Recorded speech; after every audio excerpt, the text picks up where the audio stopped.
Hello there, English 9 Online.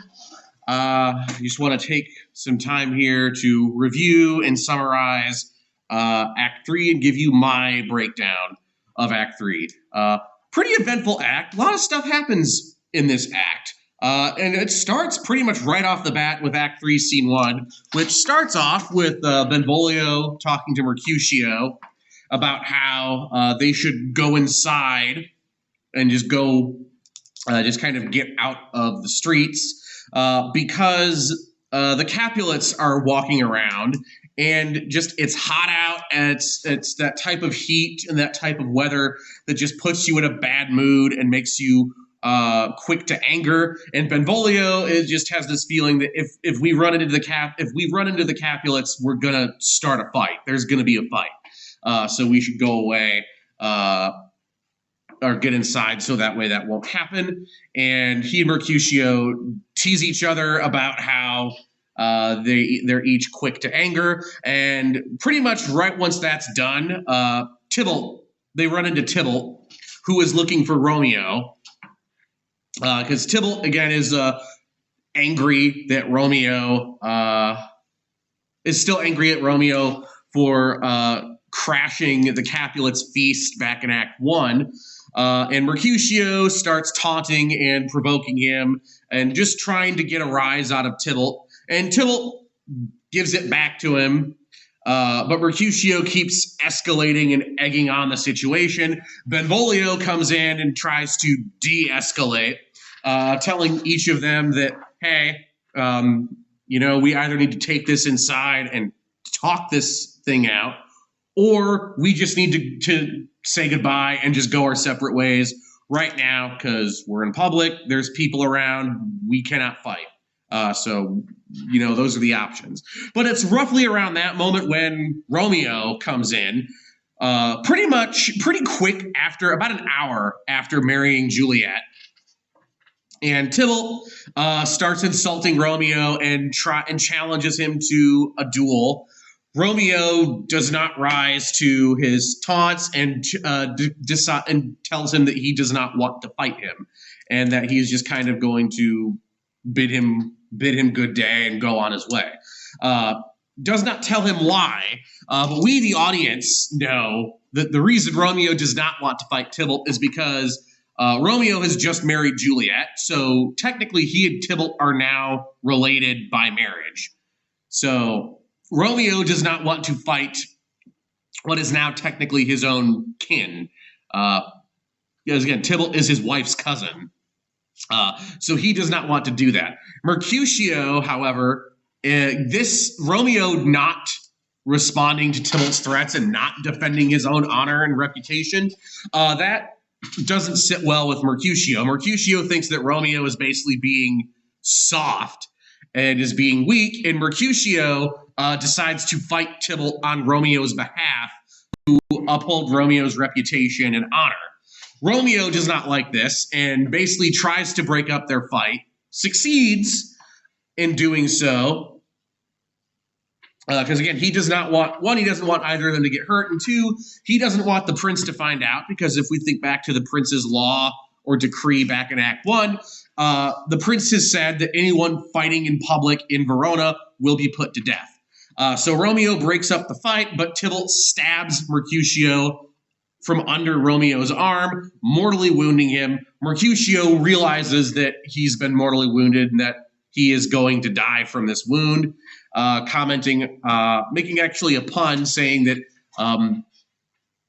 if someone were to inquire of him the following day, they would find him a grave man, making a pun by saying that the next day he'd be in a grave because he'll be dead.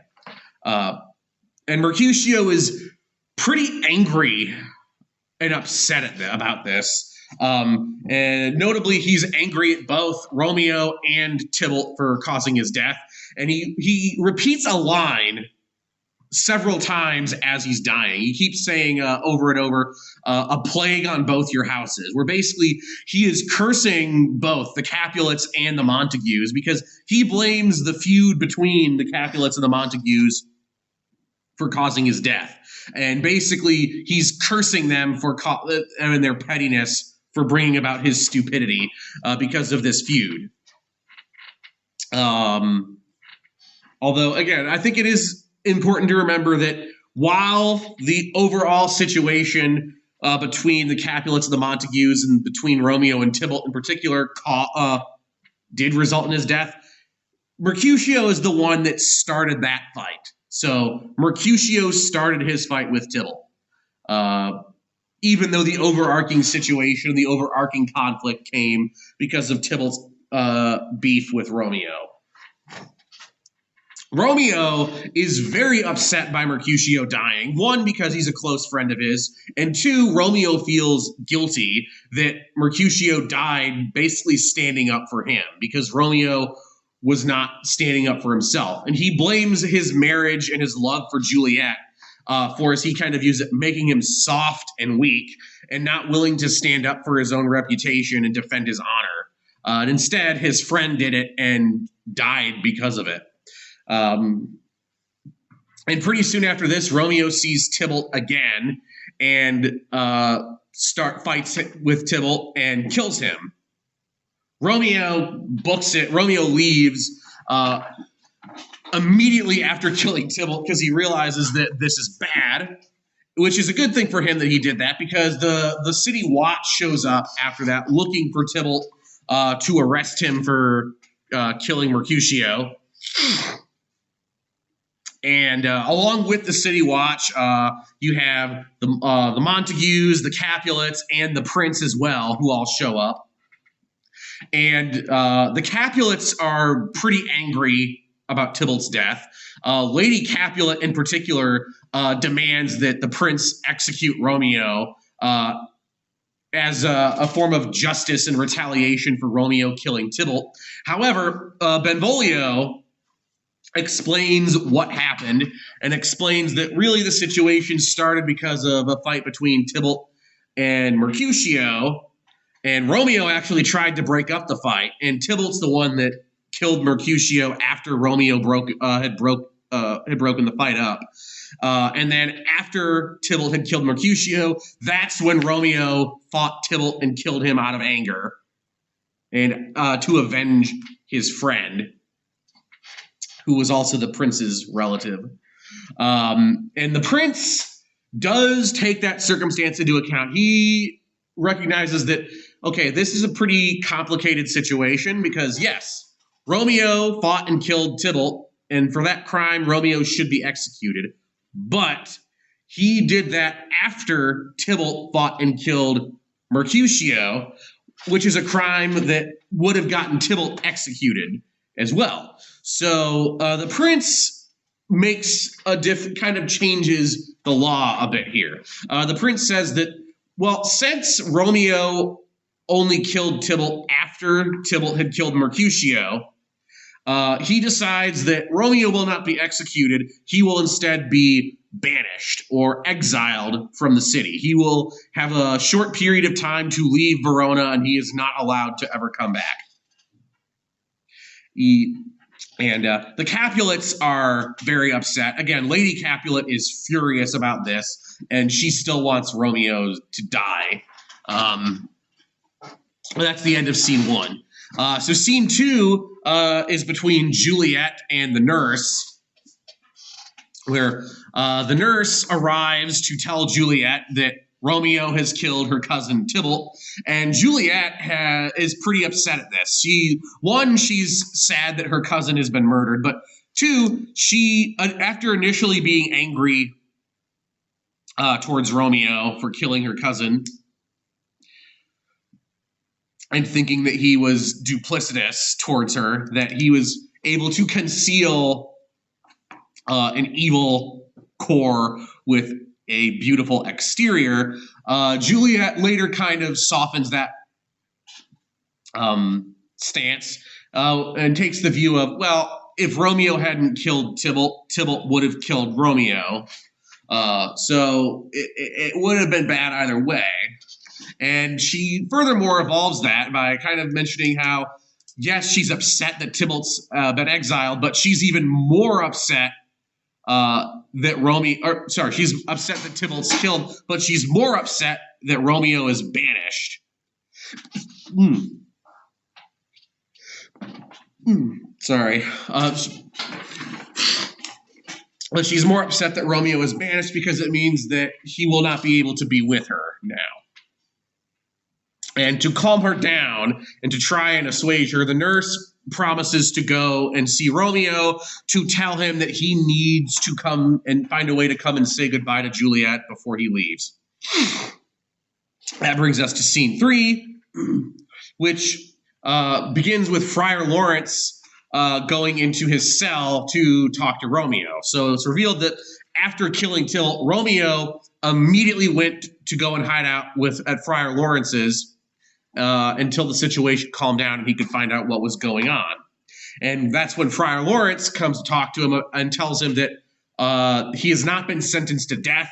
He has instead been exiled and sentenced to banishment, which is a fate that Romeo views as worse than death because it means that he will not be able to be near Juliet.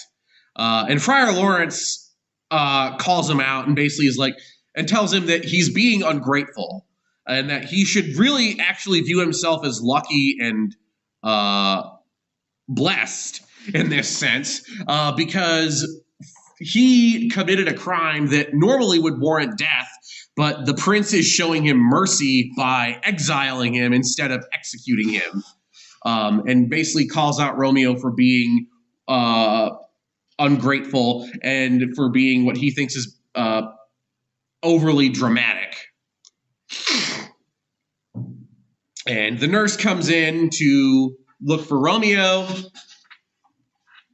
finds him, and tells him that he needs to go and say goodbye to Juliet, while commenting also that, like, kind of having a remark to Friar Lawrence that, wow, he's kind of reacting exactly the same way that Juliet is reacting.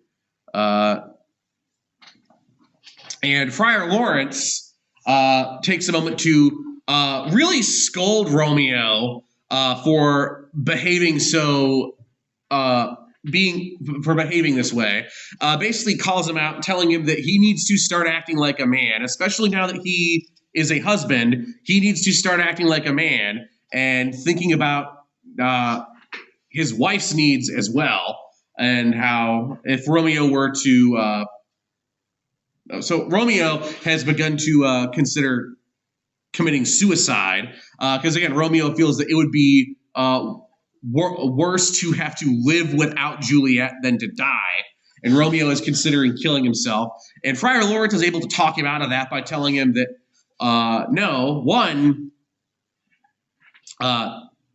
you need to, again, if you kill yourself, you're going to only hurt Juliet, the woman that you claim that you love so much. And also, he basically calls him out and says that he's not acting like a man of his status and stature should act. And then Friar Lawrence lays out a game plan going forward to try and fix the situation. This is all in that giant monologue that Friar Lawrence, like that 1.5-page monologue that Friar Lawrence has in Act 3, Scene 3. So his plan is that first, Romeo needs to spend the night with Juliet and consummate their marriage, so that way their parents cannot get their marriage annulled while Romeo is gone.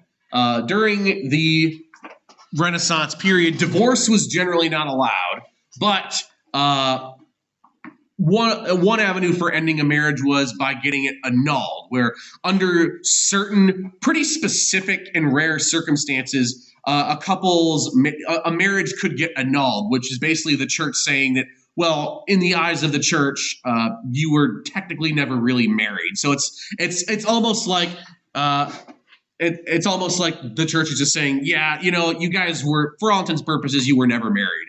And one of the ways that a marriage could get annulled was if it was never consummated.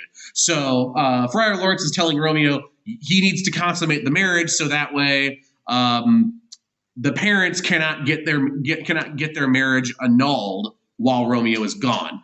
After consummating their marriage, Romeo then needs to leave before the sun comes up to avoid, so he doesn't get caught by the city watch, and go to the nearby city of Mantua and basically wait there while Friar Lawrence does a couple of things in Verona. First, Friar Lawrence is going to try and find a way and a time to announce Romeo and Juliet's marriage publicly and try to use that to end the feud between the Capulets and the Montagues, and hopefully, in Friar Lawrence's view, use the fact that their marriage has stopped the feud between the Capulets and the Montagues, use that as a way to get the prince to pardon Romeo and allow him to come back to Verona to be with Juliet. And the nurse is like, wow, that sounds like a really great idea. And Romeo goes off to spend the night with Juliet and then leave for Mantua in the morning. And this takes us to scene 4, a short scene between Juliet's parents and Paris, who, if you remember from Act 1, is a relative of the prince and a count who is interested in marrying Juliet. Paris is paying a visit to the Capulets to, one, pay his respects to them and give them his condolences for Tybalt's death, and also to try and move things along in his courtship of Juliet. And Lord Capulet, Juliet's dad, mentions that, well, courtship's going to be kind of difficult right now because of Tybalt's murder, but Capulet definitely changes his stance from Act 1. So if you remember in Act 1, Capulet's response towards Paris's proposal was he can try and court Juliet. If Juliet wants to marry him, then Capulet will give them his consent. If Juliet does not agree to the marriage, then Capulet would not support it.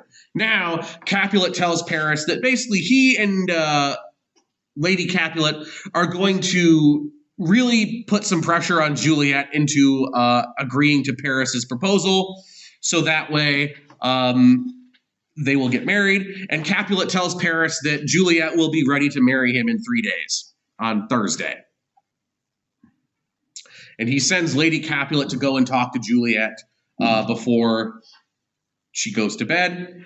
And that's pretty much the end of scene 4, which brings us to scene 5, last scene of the act, but it's a pretty long scene. It starts with Romeo and Juliet hearing some birds singing outside the window, and Juliet trying to tell Romeo that it's a nightingale, not a lark, and the significance of that is that a nightingale is a bird that sings at night, which would mean that Romeo still has time to stay with Juliet.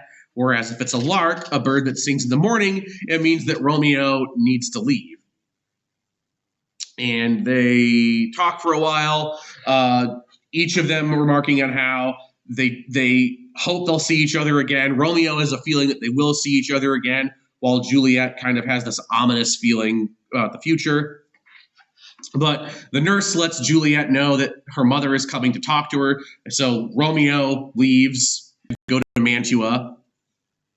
And that's when Lady Capulet comes in after he's gone. And her and Juliet talk for a moment about Tybalt. And Juliet basically has to hide her true feelings towards Romeo. Lady Capulet makes it clear that she hates Romeo, and Juliet plays along with that and makes her mom think that she is on the same page as she is, just so her parents don't realize that something might be up with her and Romeo.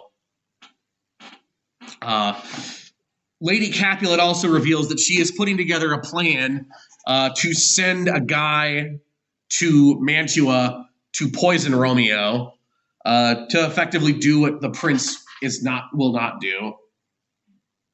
And again, Juliet plays along with this, saying that, well, if her mom can find the man, Juliet will find the poison. But Lady Capulet quickly switches the subject to what she assumes is a happier topic. She tells Juliet that Paris is very interested in her and that her father has decided that she will marry him in 3 days. Juliet tells Lady Capulet that she does not want to marry Paris. And Lady Capulet is kind of taken aback by that, which is when Capulet comes in expecting to see Juliet all happy and excited about having his permission to marry Paris. And instead, he gets very angry when he finds out that when he learns that Juliet does not want to marry Paris. He basically believes that she's being ungrateful of him, ungrateful toward her parents for arranging such a marriage, and kind of foolish. He basically accuses her of not realizing how lucky she is to get a guy like Paris interested in her. Somebody who is a count of substantially higher social status than they are, somebody who is wealthy, who will be able to take care of her, someone who's good looking, is a good guy, and has a good solid reputation. Basically a 10 out of 10. And Capulet's like, really? I got you a 10 and you're not, and he's not good enough for you? And so Capulet is really, really angry and upset. First saying that he'll drag her to the church himself if she's not willing to marry him on Thursday. And eventually threatening to disown her if she doesn't marry Paris. Basically telling Juliet, if you do not marry Paris, I will kick you out of my house. I will cut you off. And as far as I'm concerned, you're not my daughter if you don't marry him. And then he just leaves. And Lady Capulet kind of takes a similar tone. She is also like, I'm done talking to you. Don't bother, and leaves.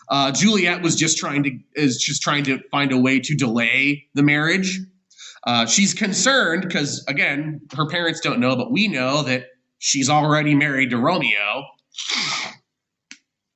And that's a problem in the eyes of the church. And in Juliet's view, she's like, that would also that'd be a sin for me to marry Paris since I'm already married to Romeo. It would make me a bigamist. And she asks the nurse what she advises, and the nurse tells her that she should marry Paris. That Romeo is in Mantua. He cannot come back to Verona. He cannot be a proper husband to her. Even if he could stay in Verona, they could never have a true marriage because of their parents' disapproval. And that she should basically just regard her relationship with Romeo as a fling and just move on to her real husband, which would be Paris. And after the nurse leaves, Juliet basically swears off asking the nurse for advice in the future and resolves to go and talk to Friar Lawrence to see what he advises her to do. So that's the end of the act. So again, a pretty eventful act. Lots of stuff happens. A lot of consequences come about just because of Romeo's killing of Tybalt. That really kind of complicates things, as Shakespeare is wont to do in his plays. So again, hope this helps. You'll have a quiz over this act on Friday, or it'll open on Friday. Same format as before, multiple choice, open book, open note. And when we get back from break, we'll just keep on moving through this play and just keep on trucking.